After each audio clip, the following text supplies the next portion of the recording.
Hey everybody, welcome to the New Market Alliance Church podcast, where you're invited to not just attend church or watch church or, in this case, listen to church, but actually go and be the church. For everything you need to know about our community, be sure to go to newmarketalliance.ca and maybe even drop us a line to let us know you're listening. We read everything you send and we'll be sure to get back to you. Our worship service happens every Sunday at 10 a.m. in person or streaming online. We want you to know you absolutely matter to God, and you absolutely matter to us. Everyone is welcome and wanted. Now, let's join today's teaching. I do have this sort of holy discontent, a thing I want to share, and it begins with this question of what kind of church do you want NAC to be, you know?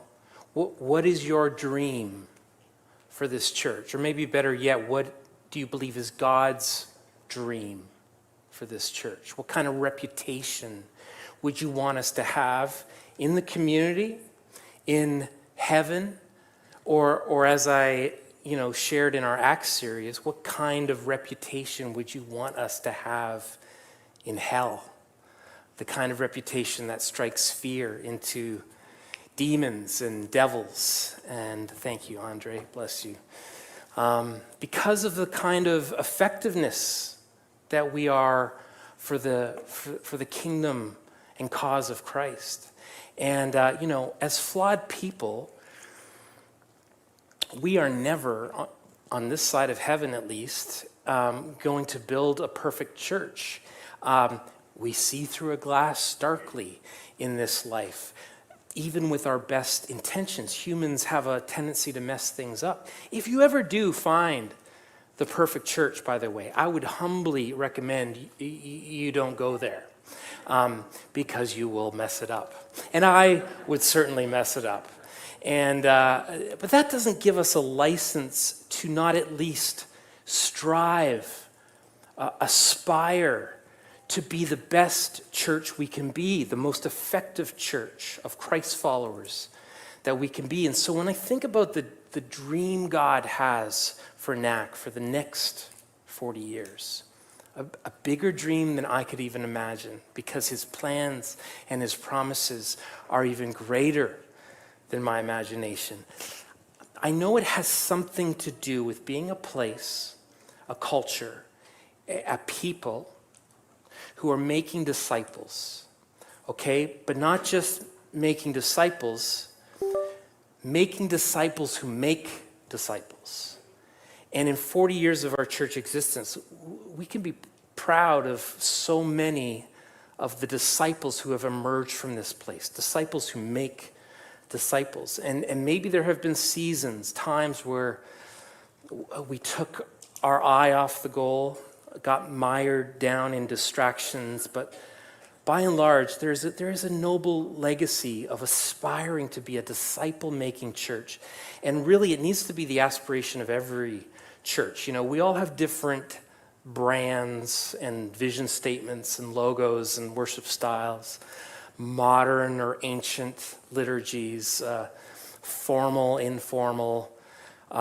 We debate secondary doctrines, infant baptism, believer baptism. The differences are a mile long, but we should all share in the great commission to go and make disciples who make disciples. And as I sort of put on my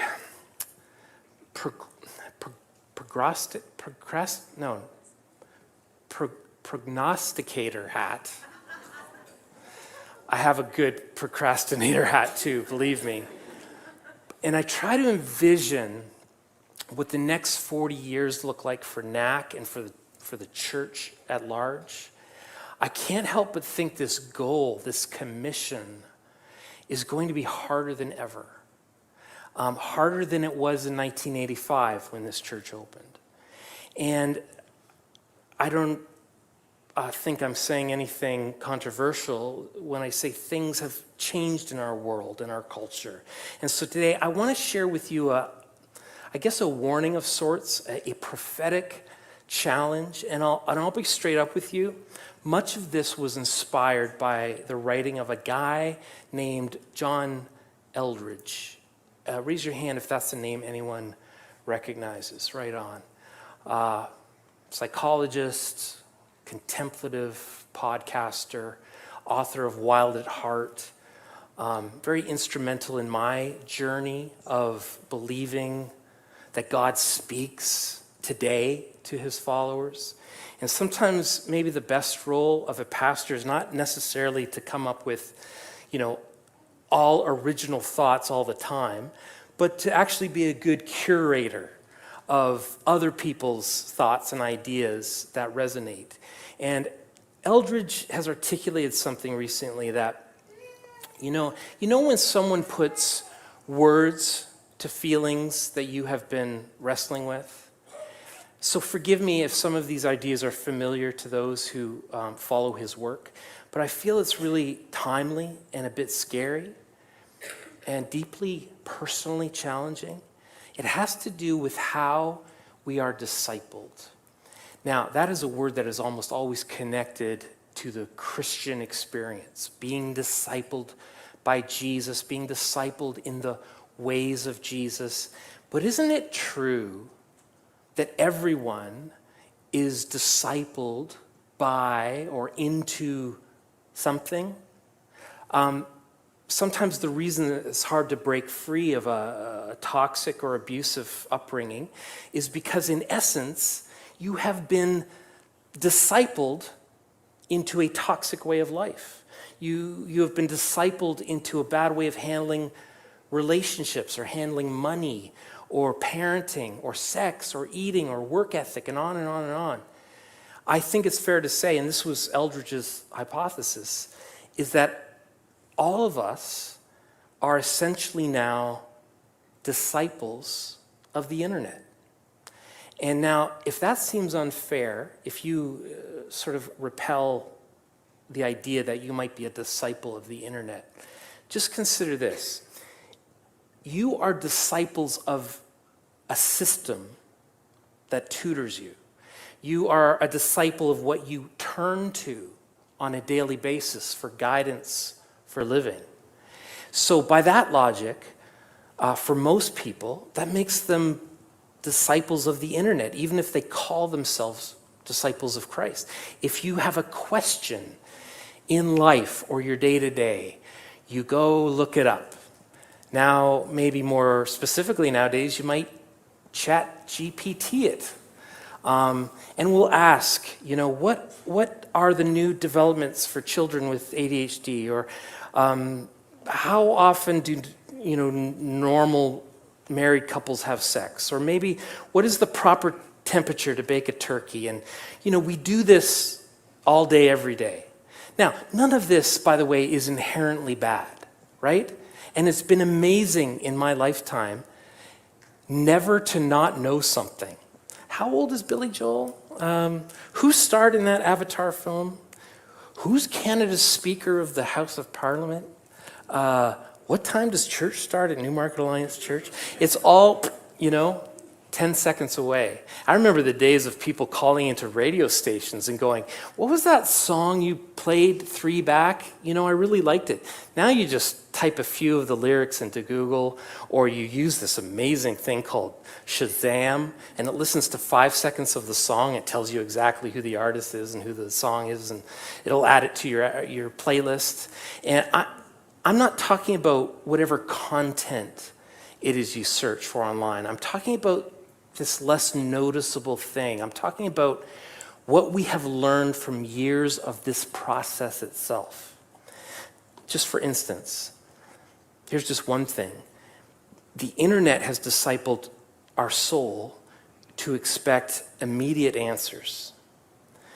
You inquire and you are answered 0.003 millionths of a second. There's no waiting. And I think the early church and the saints of ages past would be aghast at that. It was the waiting that was considered even formational and foundational for the soul. They planted crops in the spring and harvested in the fall.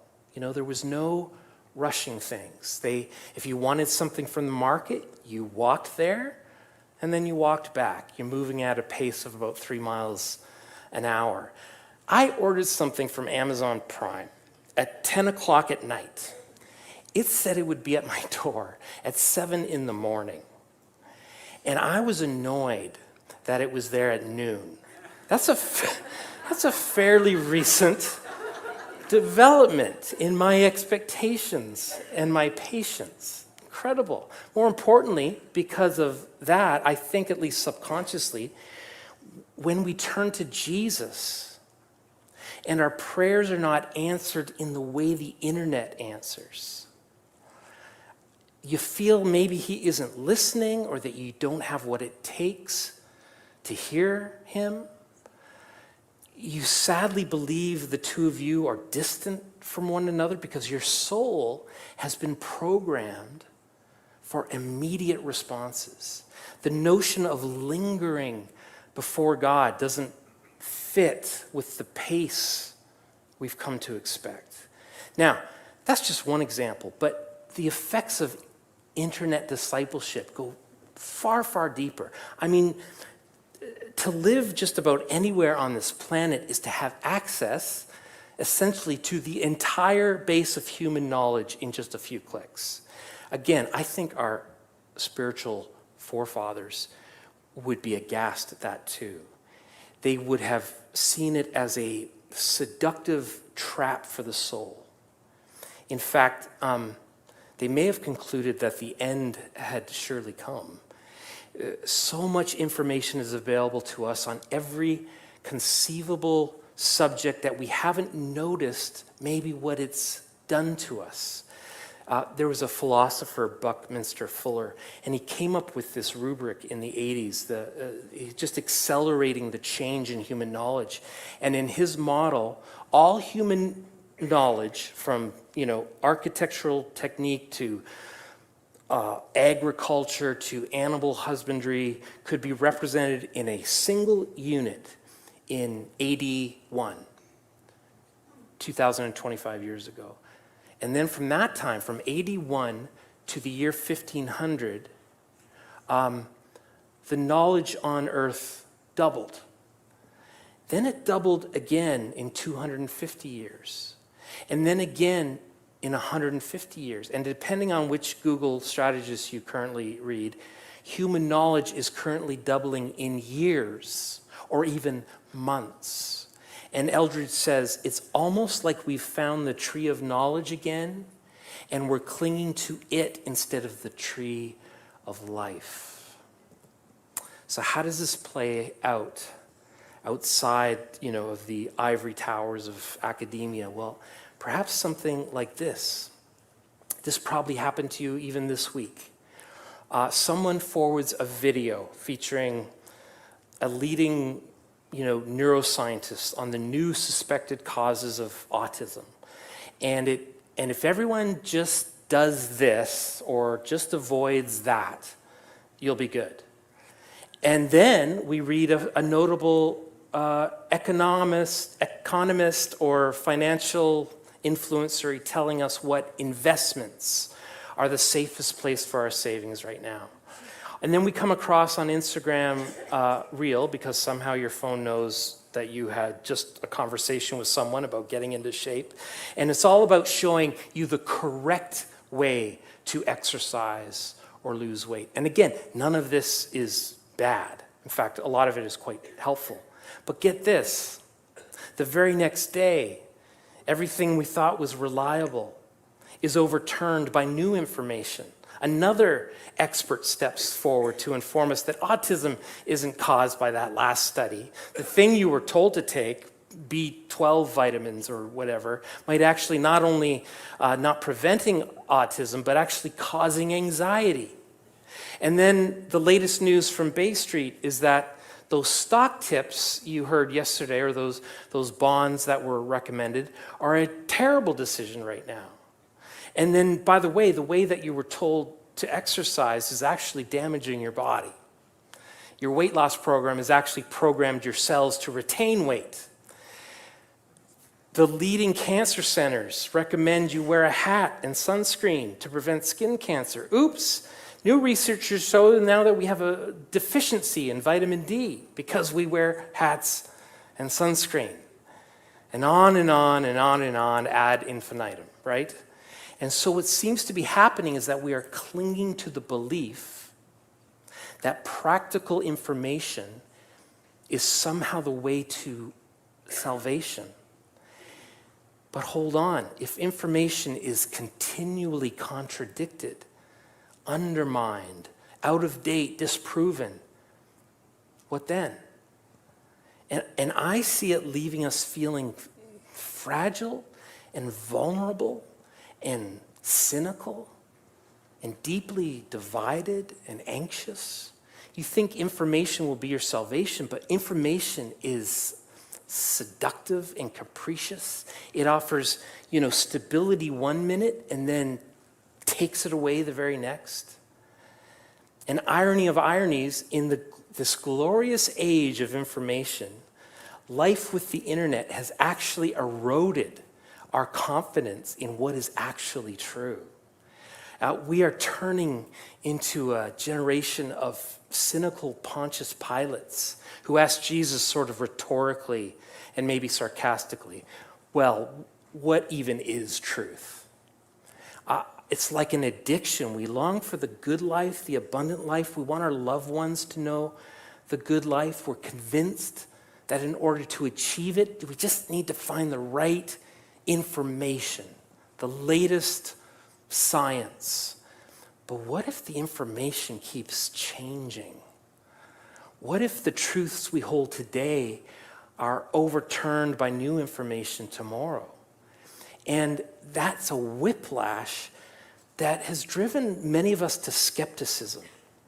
We are weary skeptics. The cinnamon you use might have lead in it. The renowned car company is found guilty of installing illegal devices to bypass emission tests on their vehicles. Russian hackers generate fake news to influence global elections. The photo that you loved that a friend posted, yeah, it was fake. It was an AI. You see what I mean? The internet, this age, this generation has eroded our capacity to believe. It's done that through constant contradiction and deceit, and we are losing our confidence, our capacity to trust. Even our faculty for faith collapses into suspicion. For example, how confident are you right now that you can get the real news, the truth, the whole truth and nothing but the truth? How confident are you that your financial future is being well guarded by the folks in charge of guarding it? How confident are you that your government is telling you the truth?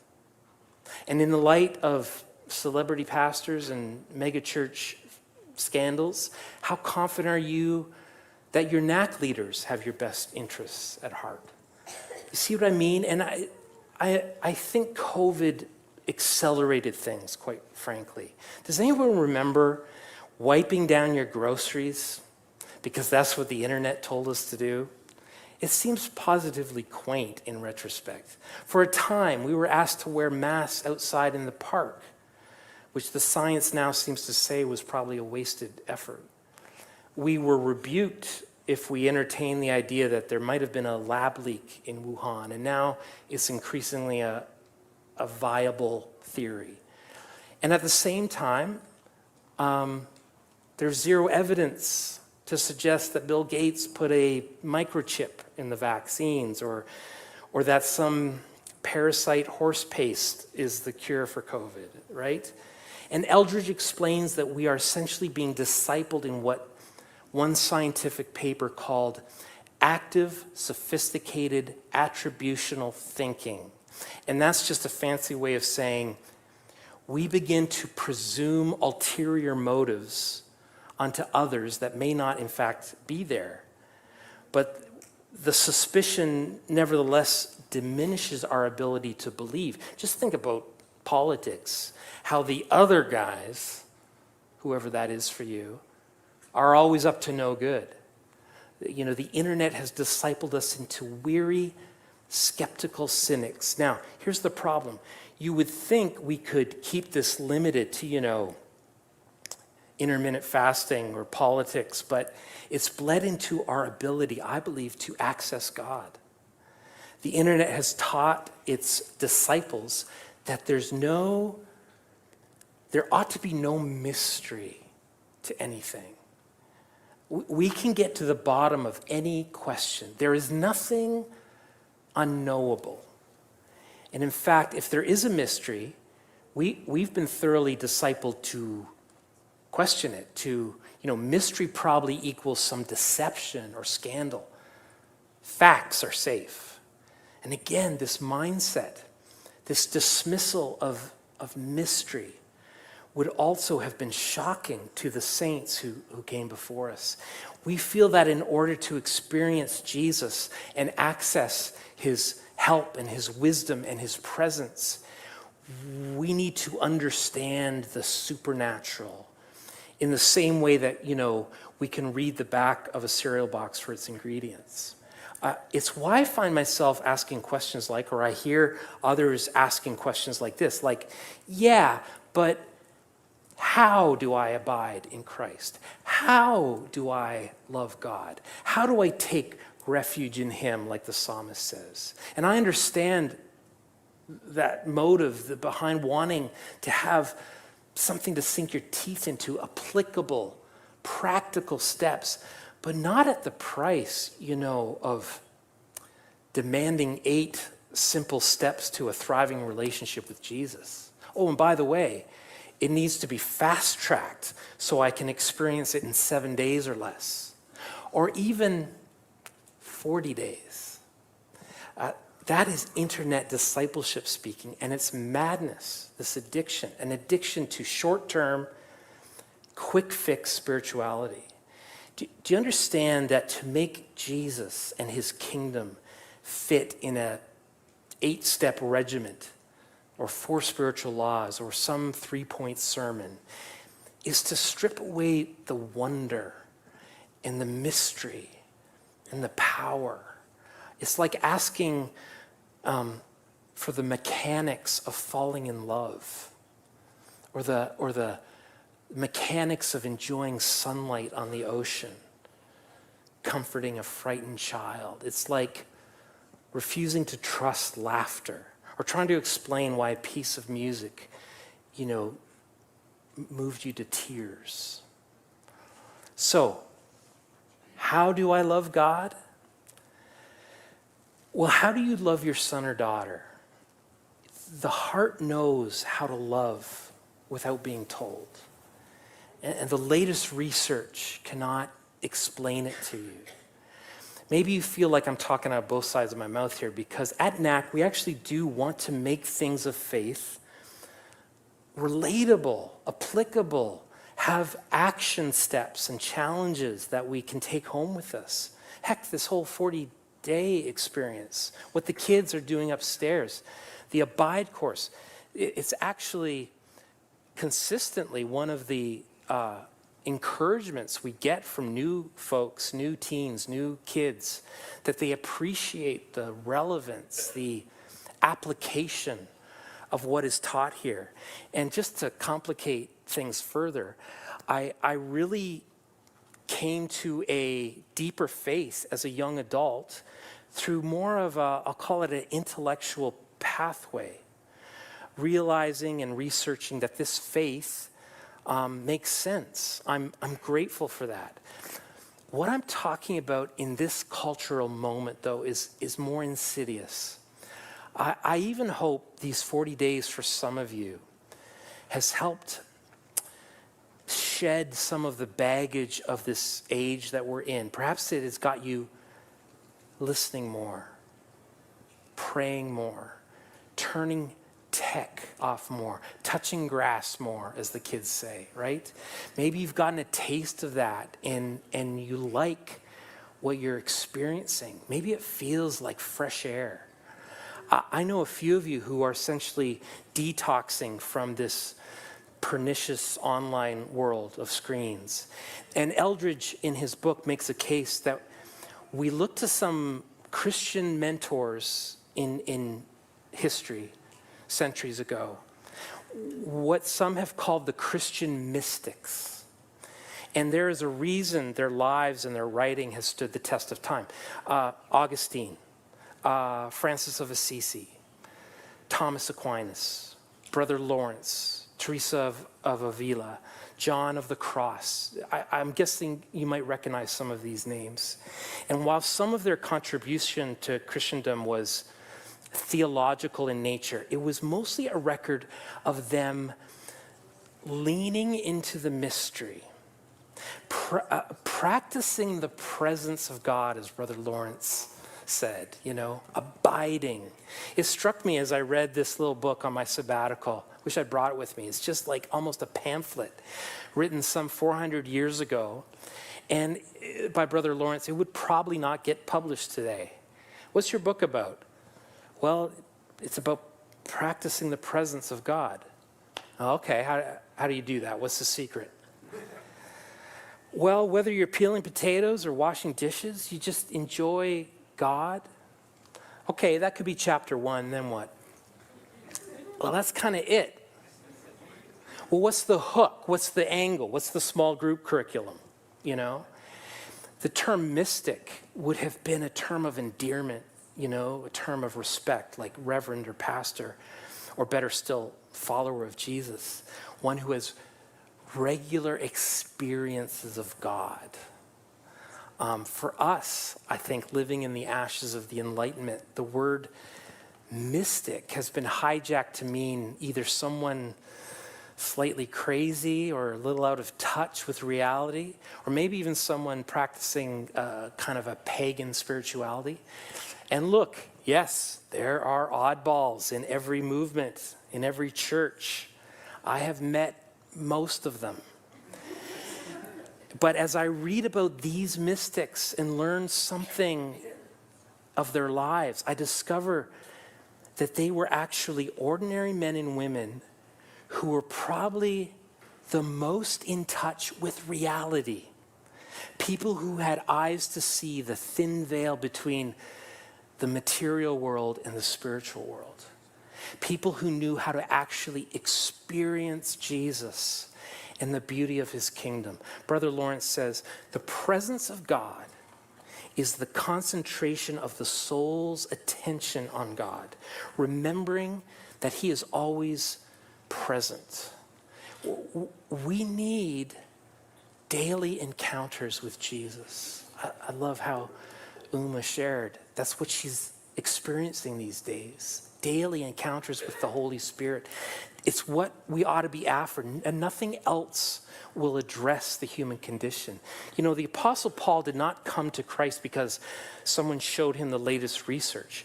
He had an undeniable personal encounter with the living Jesus on a road into Damascus, which not only transformed his faith, but really the future of Christianity. Paul went on to have many encounters with Jesus. You could call him a mystic.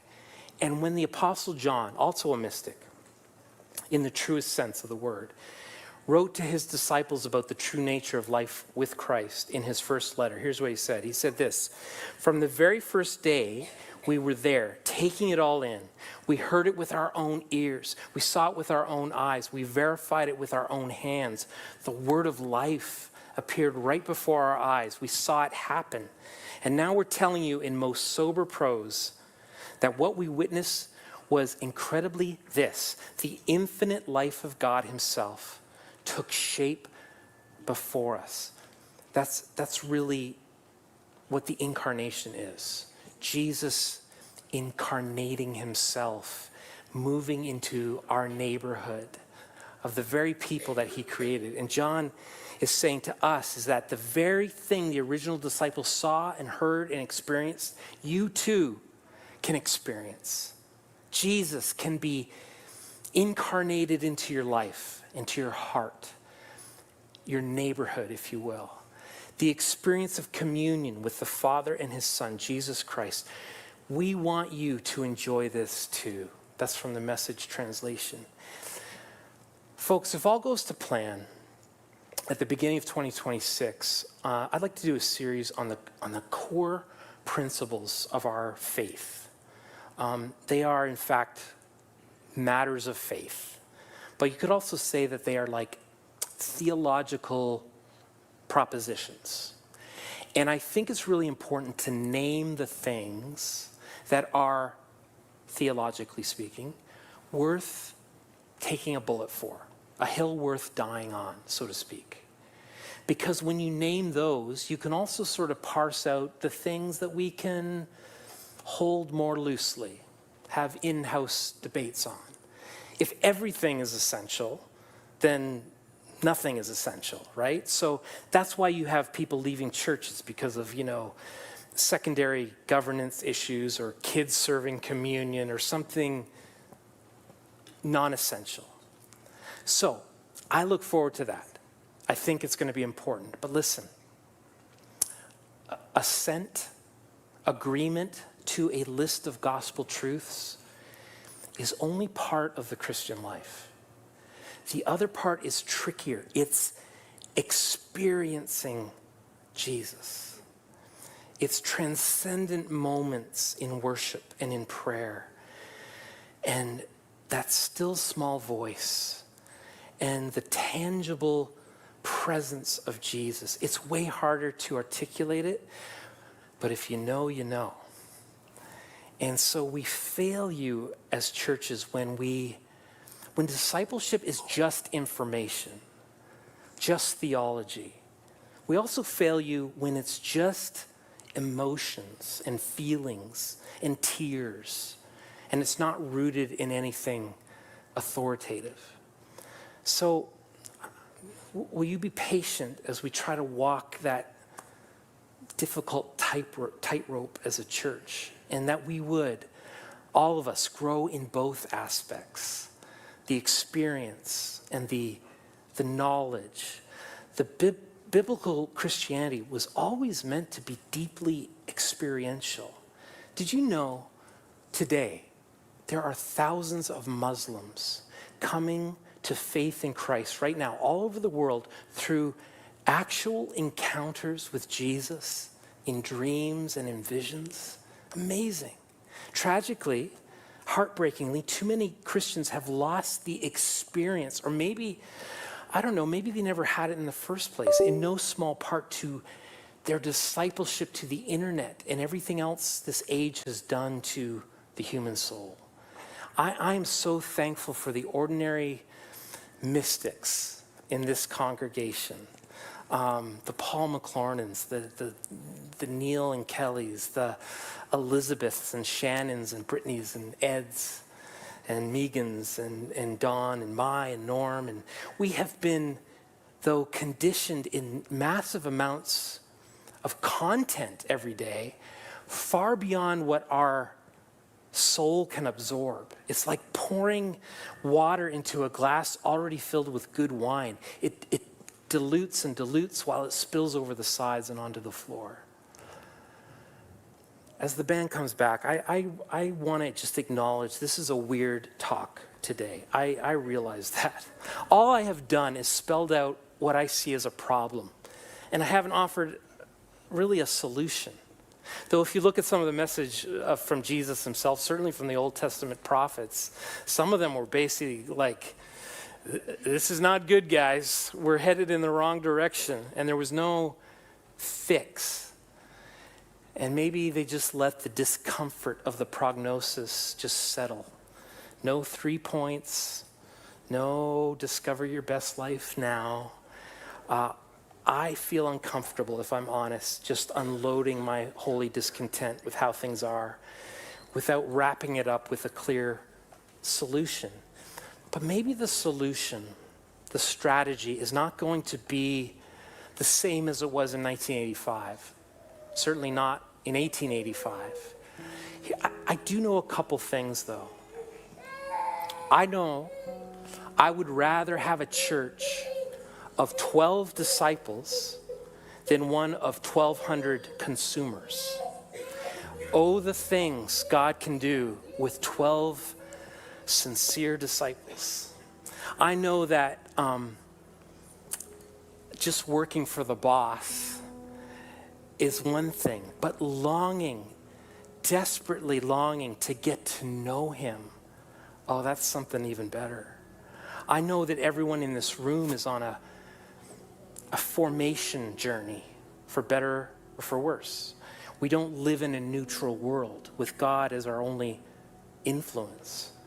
I know that according to Ephesians 3:14-19, that God's goal in our life is an internal relationship of love which comes through truly knowing Jesus personally.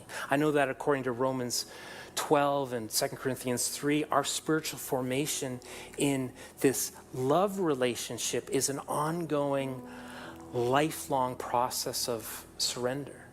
I know according to 1 John 2 and Hebrews 5, our spiritual growth is progressive and developmental, and that in 1 Thessalonians, we see that God forms us in his image in a personal way that makes us uniquely who we are.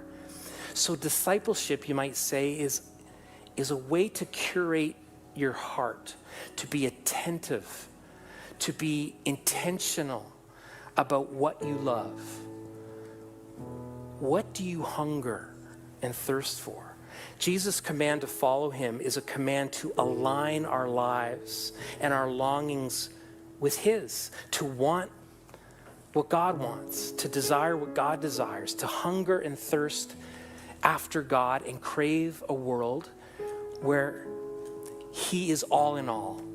And, you know, like Vicky shared, I think last week or a few Sundays ago, maybe you can't say with 100% authenticity, Lord, I give you my heart.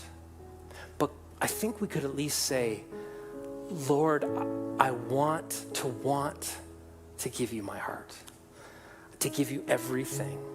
I want to surrender it all to you, to seek you daily, to recognize that God isn't content just to deposit information into your mind. He wants nothing less than your wants, your longings, your loves.